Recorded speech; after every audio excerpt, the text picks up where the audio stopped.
Hi there, my name is Louise Parker and I am a health and wellness coach. I'm also a mum of 3 little kids, 7, 4 and 2. And today I'm going to be talking about Diastasis Recti. I am not a medical professional, I'm not a physical therapist, so I would suggest always checking with your doctor before starting any exercises.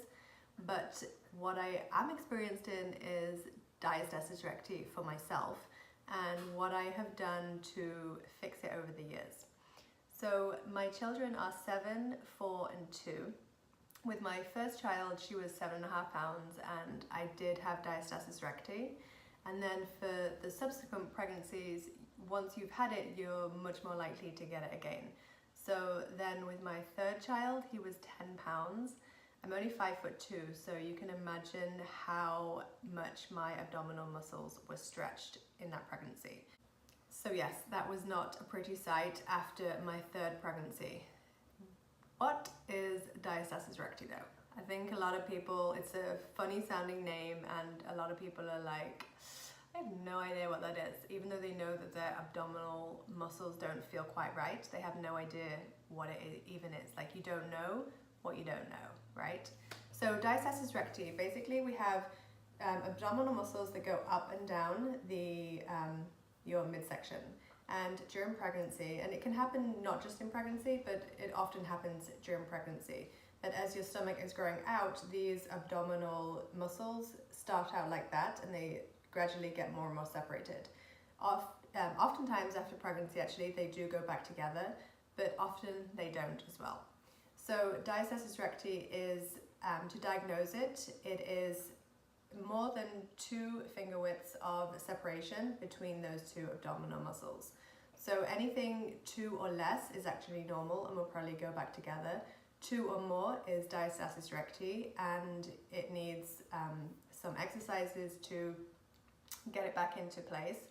Oftentimes it'll need physical therapy, and for severe cases it may need surgery. Okay, so how do we diagnose Diastasis Recti? Lay back and just pull up your shoulders and put your fingers in between those abdominal wall muscles here. So right now I probably have less than a finger width. When after each of my pregnancies I had 2, 2.5, 3 finger widths between each of the between the abdominal walls. So that's how you diagnose Diastasis Recti, that's how you see if you have it. If you do have Diastasis Recti, these are some of the things that you shouldn't be doing because it can make it worse.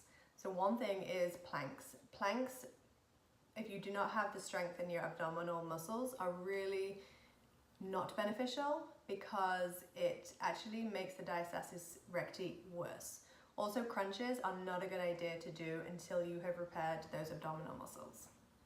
I'm going to show you a few exercises that you can do and that I did to repair my abdominal muscles and to actually get the feeling back, because after my third child, like I said, he was 10 pounds and I actually lost a lot of the feeling in my abdominal muscles. So not only did I have Diastasis Recti, but my muscles were pretty much numb for maybe 9 months after he was born. And I did go through pelvic floor and maternal therapy for pelvic floor muscles and also for Diastasis Recti with him. So these are some of the exercises that I was given by the physical therapist. And with all 3 pregnancies, I actually started these pretty soon after giving birth. Actually not with my first because I didn't even know that Diastasis Recti existed, but I definitely did with the second and third. And what I used to do is I actually used to do it when I was nursing, because you know, when you're nursing or bottle feeding, you're probably feeding like what, 8, 10 times a day. So it's a really good way to remember to do those exercises, because when you are a new mum, you don't have the headspace to remember one more thing, right? So this was just a way for me to remember to do these exercises. So I'm going to give you 4 simple exercises to do. The first one is something called core contraction, and it's basically just sitting in a chair. You can see I'm sitting in a chair, feet flat on the floor, hands on your abdominal muscles, And this is how you start off. Once I had kind of got into it and I was able to do it without the hands, that's when I started doing it while nursing. So you sit here like this, hands on your abdominal muscles, and pull in your abdominal muscles all the way to the back of your spine.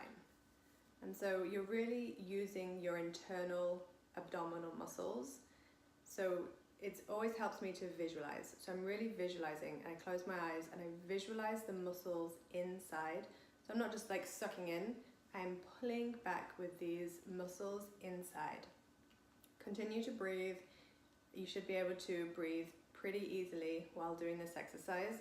Relax your shoulders and hold to your abdominal muscles to your back for 30 seconds.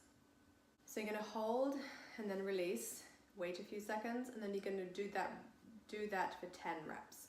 So contract again, and so you shouldn't be able to see any kind of movement because it's all internal. Your shoulders should be relaxed, so you're going to do that for 10 reps. Alright, the second exercise is called the seated squeeze. So you're going to sit up straight again, shoulders relaxed, put one hand above your belly button, the other hand below the belly button. Take some deep breaths, just relax, and then you're going to pull in your abdominal muscles internally again, visualizing to the midway point. So you're not starting from this, and you're not starting like right back here, but you're just starting from a midway point.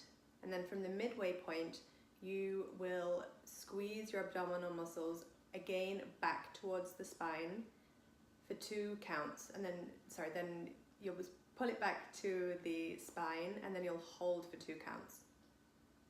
And then release back to the midway point. So you don't relax between each rep, you just go back to the midway point. And you're going to do that for 100 reps. So again, you shouldn't be able to see any movement because it's all very internal.